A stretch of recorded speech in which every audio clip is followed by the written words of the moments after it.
I want to go ahead and bring up David Walters with the Marketing Director of MSP SEO Factory. David is the Marketing Director there in a company providing IT marketing to businesses in the United States. He's also ran a telemarketing firm for 13 years and successfully helped businesses make millions with his unique cold calling strategies. Without further ado, David, come on in. Thank you. You're very welcome. Good morning, West Houston Chamber. Good morning. I'm glad everybody got up this early for some coffee, some great donuts from Shipley's. Thank you for that, to talk about your favorite subject, cold calling. We're actually going to do some cold calling. You're going to bring those phones out right now. We're going to start cold calling. No, I'm just kidding. No, actually, probably not your favorite subject, because we probably all heard the talk that cold calling's dead, right? Anybody heard that? Cold calling's dead. Cold calling's dead. Well, it's coming back alive. It's reborn. Cold calling is actually not dead. And what I'd like to do is, a lot of people, well, you're not going to be convinced with that, right? You need more evidence than that. But what I'm actually going to do is tell you a story. My story, I call it my cold calling success story. And hopefully, when I tell that story, it can convince some people, some hearts and minds, and sway you back over to the belief that cold calling actually is effective. It can help you. And so basically what happened is, about 20 years ago, I was working for my father in his HVAC company, and we had just made millions of dollars with some unique marketing that I did, and then it all came crashing down. It tanked. My dad lost his business, 30-year-old business. They lost the home. It was very tragic, and I had to go out and get another job quick. And so I did. I found a job telemarketing. Now, of course, even during that time, even my family had to come and live in my apartment for a period of time. Fortunately, they're all back on their feet. Everything's good now. But when I found that job, I found it was a fit for me because I'd done some telemarketing in the past. And so right away, the average person there, when they would pick up the phone and make cold calls, was doing about 2 appointments a day, right? And so what I could do was about 5 appointments a day, better than everybody else. The problem was, even with that, being better than everybody at that point, I still was not meeting all my bills. I still was in financial jeopardy of paying off my apartment, my car, all that stuff. And so I was in jeopardy. And so what I did is, like a lot of you, if you're kind of in a financial straits, you would go to a friend. So I went to a friend and asked him, what should I do? He said, well, David, you need to ride the clock. Anybody know what that is? Ride the clock? This is what he did. He said, come in early, clock in. Don't take lunch, stay clocked in, and stay an hour later, stay clocked in. That's how you can make up your bills. I tried that for a little bit of time. It's not for me. I'm a productivity guy. I can't sit there and do that. So it wasn't for me. So I went to him again and said, okay, what should I do? David, you only have one option left. What's that? Get a second job. So there I was. I got a second job. Can anybody guess what I was doing? Telemarketing. 14 hours a day telemarketing.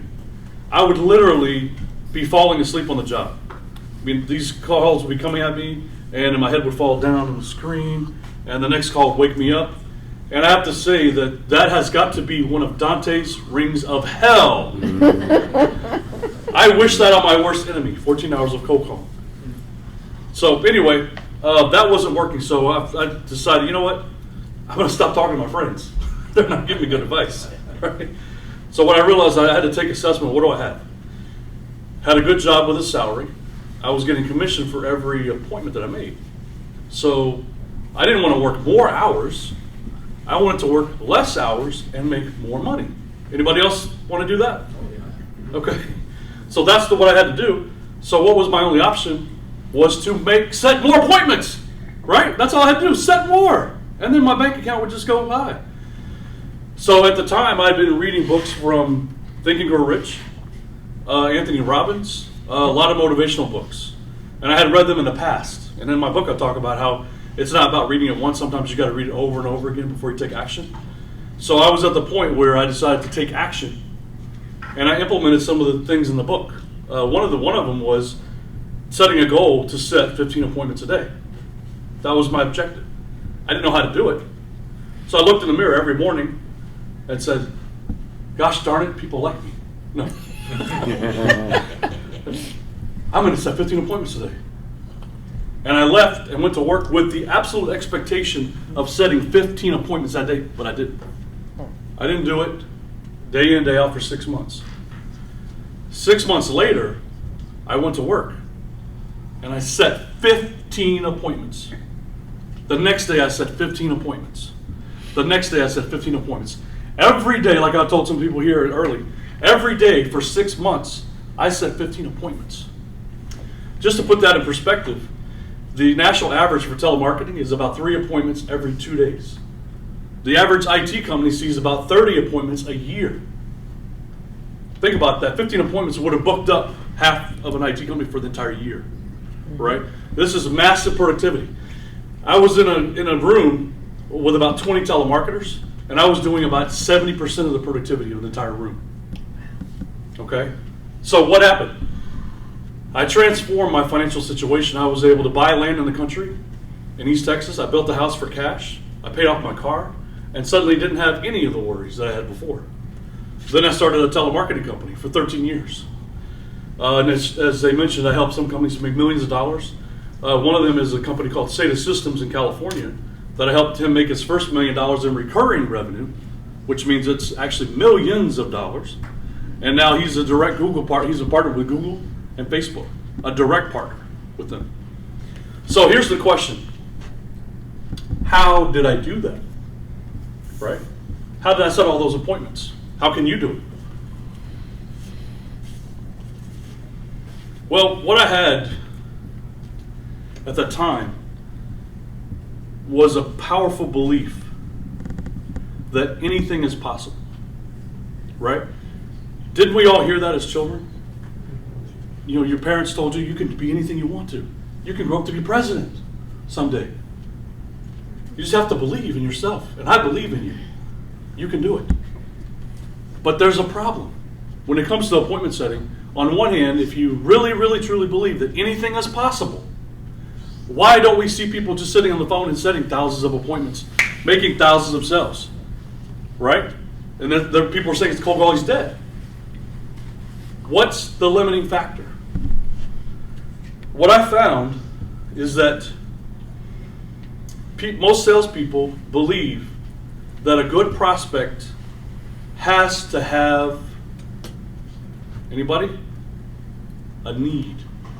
Have you heard that before? Mm-hmm. Makes sense, right? Why am I going to meet with somebody who doesn't have a need?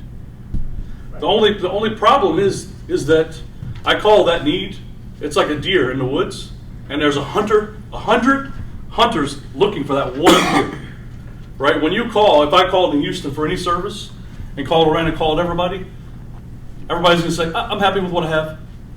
I'm happy with what I have. I'm not going to call anybody, hardly find anybody with hundreds of calls a day that says, I'm glad you called me. I have a need. Come on over. It's not going to happen. Right? Does that make sense? Okay, so how did I set 15 appointments a day? If I call and everybody says they're happy and they don't have a need. Well, the only way you could do that is to create a need, right? But what are you going to do? Go out to hundreds of people in your database or thousands of people and just wave a magic wand and just create a need. Now I'm going to call and everybody's going to have a need. Well, actually, I believe that's exactly what you can do. Because see, basically, I believe anything's possible, but I believe you can set more appointments with prospects that don't have a need. That don't have a need. So how are you going to do that? Well, I'll tell you the story. Basically, this happened more than 20 years ago when I was still in high school and had a job at J. Riggins. Anybody remember that store? J. Riggins? Men's retail store? And so what happened is, everyone would come in when you go shopping and the salesman approaches you, you say, Can I help you? Can I help you? Right? And then what does the prospect say? I'm just looking. I'm just looking. Right. Everyone says I'm just looking. Mm-hmm. And so I realized early on, if everybody comes in and says they're just looking, there's actually two groups of people within that group. Right? There are people who really are just looking, but there are also people who actually have a need. Mm-hmm. And so what I had to do is I had to sort out the sheep and the goats. I had to find a way to determine who's the person with a need and who's the person that's just looking. Now, who do you think my better prospect was? The person who's just looking. Okay, all right. So what would happen is, with that suit sale, if you remember that sport coat sale they had, somebody would say, I'm just looking. I'd say, great, come on back. I've got these suits. These sport coats are on sale. I want to show you. Before they could say anything, they would have the jacket on, and we'd be in front of the mirror. We'd be looking in the mirror. And I'd be saying, hey, this sport coat looks really good on you.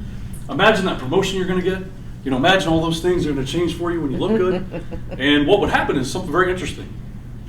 The person that had a need would start to get nervous and shake because they thought they were going to leave with a coat that they did not want. So what would happen, I'd see that, and usually they would say something like, I just want socks, man. Just give me a pair of socks. I don't want a sport coat. So great, I take the coat off, I get them socks, I get them out of the store. Now what would happen with prospects that were just looking? They would let me show them multiple sport coats. Hey, look at this shirt, tuck it in, let me show you the tie with that. They would leave with 2 or 3 sport coats, 2 pairs of pants, ties and shirts. Because the truth is I made all my money with prospects that didn't have a need. Now let's step back and think about that. I think a lot of people here are saying, whoa, wait a minute. I'm going to set prospects appointments with people who don't have a need? What does that mean? I'm meeting with people who are not interested? Right? Do you want to meet with a prospect that's not interested? That's a waste of your time. What I'm talking about is this scale that I gave everybody.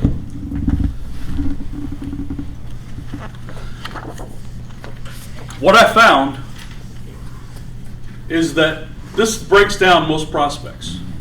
What you have on the far right here, far left, is in red, happy and loyal. That represents a customer, I would say like an Apple customer, that waits in the rain outside to get the latest update from Apple. If you call them to sell them Samsung, what's going to happen? No go, it's not going to happen, right? They're fanatically loyal and fanatically happy. Now, on the other side, you have not happy and not loyal. That's what everybody wants. That's my perfect lead. It's not happy and not loyal. Where do I sign? Problem is, once again, these are few and far between, right? You don't run into these every day, especially if you're cold calling, right? So what we're left with is the middle. The middle is very interesting. You have a prospect that's not happy but loyal. Isn't that a contradiction? You have prospects that are happy and not loyal. What this represents, not happy and loyal, means it's they take IT, for example. It's a complicated process. It takes a while to learn somebody's network. And so in the short term, an IT company could mess up royally, right? Could do something terrible, and a customer would have an immediate knee-jerk reaction that I'm not happy. Oh, but what happens over the next few minutes? They talk themselves right out of it. Well, I'm going to have to meet with salespeople, and then I have to look at contracts. Then they're going to have to learn my system, and you know what? Let's just stick with our guy we have right now, right? That's somebody who's not happy but loyal. Now, happy and not loyal, that would be somebody who, the customer, you're delivering good service, right?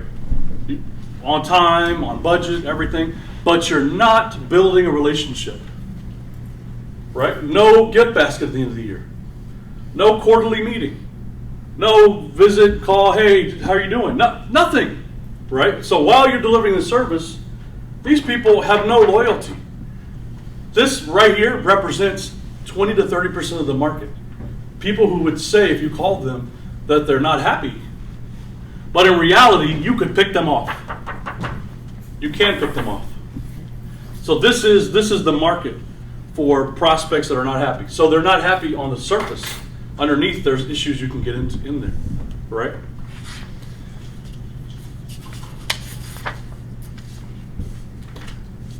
So now let's get into the meat of the talk here. How can you set appointments with prospects that fall in that category, that say they're happy, right? The most fundamental thing you have to do is build a better mousetrap. If you're calling into this company that the service is good, but there's no loyalty, right?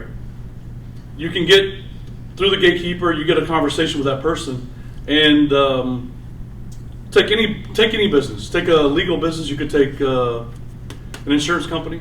They have that insurance, right? So I'm calling in trying to get an appointment with them, and so we start talking and comparing what I have and what they have. If I have the same thing that they already have, the same coverage, the same price point, across the board the same, why would they meet with us? Anybody? The other company's already delivering a decent job, right? The truth is you're not going to get anywhere, and this is a common mistake that people make when they cold call, is they're cold calling a janitorial service with the same level that everybody else is offering. To get that person to set that appointment, you have to attract them with a message leader that's unique and different from what they have now. This is how you crack the market. That's what I had to do. Every time I would work in a company, I would have to go and look at the company I'm working for. What are they doing different that I can take and make my message leader and use that as my cold calling message? So that's the first thing, and we can talk more about that. You have a message leader, you build a better mousetrap. But then the other problem with cold calling is people say that it's a numbers game. Everybody heard that before? Cold calling is a numbers game. Who wants to sit there all day long and call hundreds of people a day, dialing for dollars? It's not what we prefer. We prefer not to do that. But this is actually a myth. It is not a numbers game. The truth is, if you called in a row and you had a list of 100 names and you called that list in order, one after the other, your contacts are going to go down. Think of this. If I told you, go out there and make more calls, what are you going to come back with? More calls. But if I said, go get in contact with Bob, what are you going to go do? You're going to call Bob 2 or 3 times, right? Maybe you're going to email him. You will get in contact with Bob. The way to cold call is not call hundreds of people. It's get a small list of 20 or 30 names, qualify it, and then call them over and over again in a short period of time and get in contact with them, right? That's how you cold call. That's how you can spend a few hours on a week calling and then spend the rest of your time meeting with prospects, right? So the other problem is, well, before we even get started, this is a lot of people when I'm calling, before you even talk about overcoming objections, I can't get past the gatekeeper. Anybody have that problem? I have a lot of ways to, quote, get past the gatekeeper in my book, but what I'll talk about right now is the most important is the perspective. You see, I've done a lot of travel, and I like to scuba dive. And I've been to the Caribbean, I've been scuba diving in California, in Florida. You know what I've never seen? I've never seen a great white shark. Has anybody else, have you ever scuba dived and seen that? No, they're there, right? We know there's great white sharks. This is like a gatekeeper. When you're calling, there are gatekeepers, right? But gatekeepers are few and far between. These typically are somebody who's a personal assistant of a CEO or somebody like this, somebody with a lot of experience and very intelligent, and they stop you and say, look, whatever technique you try, you're not going to get past them. They're going to say, stop right there. Just tell me who you are, what you want. That's rare. What most people run into is what I call a phone screener. Right? A phone screener is not going to block you. What will happen is because people are afraid of gatekeepers, right? They create this fear. And then when they call, they say things that alert even a novice that this is a cold call, this is a sales call. And they have that opportunity blocked, right? So there is not any international order of gatekeepers meeting secretly to stop your calls. Does that make sense? You have confidence. And if you have questions, we can talk more about that and drill that back.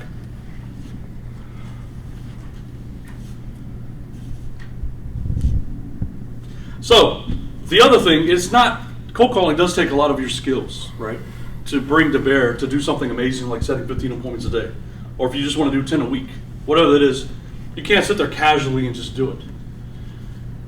one of the things that I did that allowed me to set 15 appointments a day that is available to everyone here is I tapped into my super alter ego.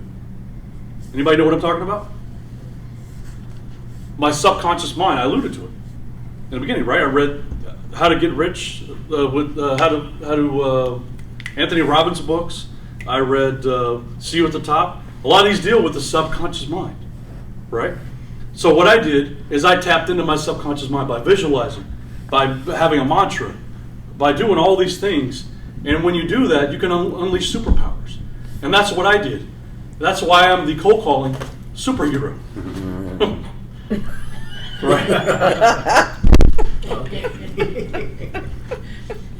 Anybody can unleash these powers. What I found is that a lot of times people read these books, but they've never executed any of the things in the book, right?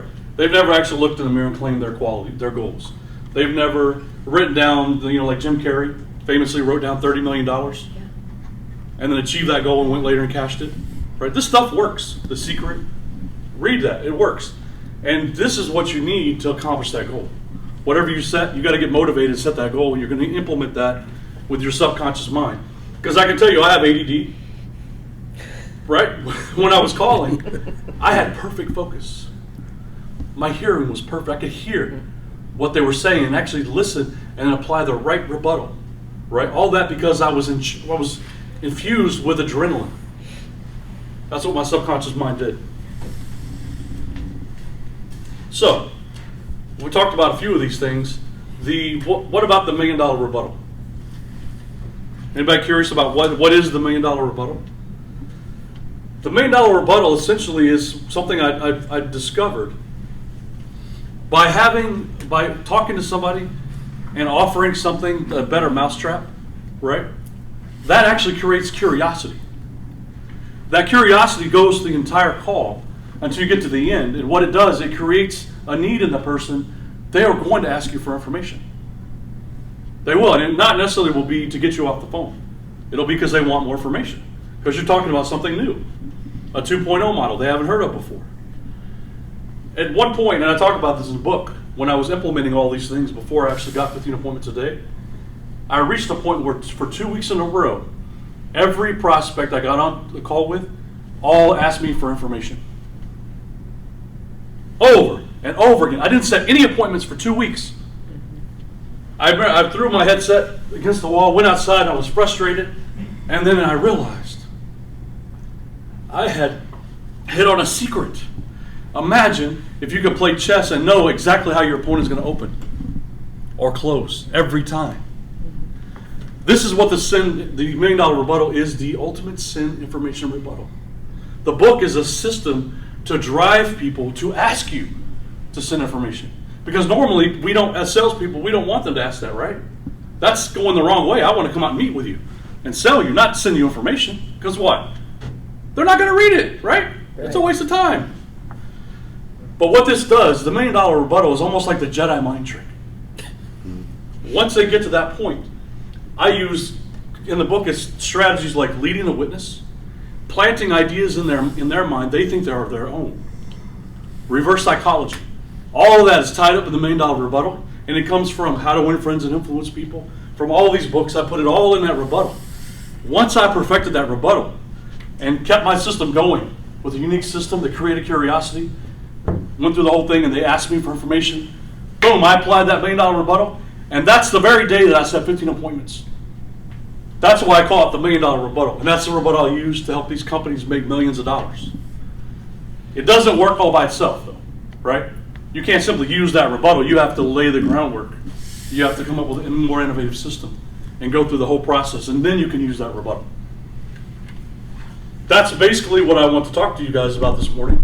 But I do want you to remember that cold calling's not dead. You can set more appointments with prospects that don't have a need. And of course, my name's David Walter, and I'm the superhero of cold calling.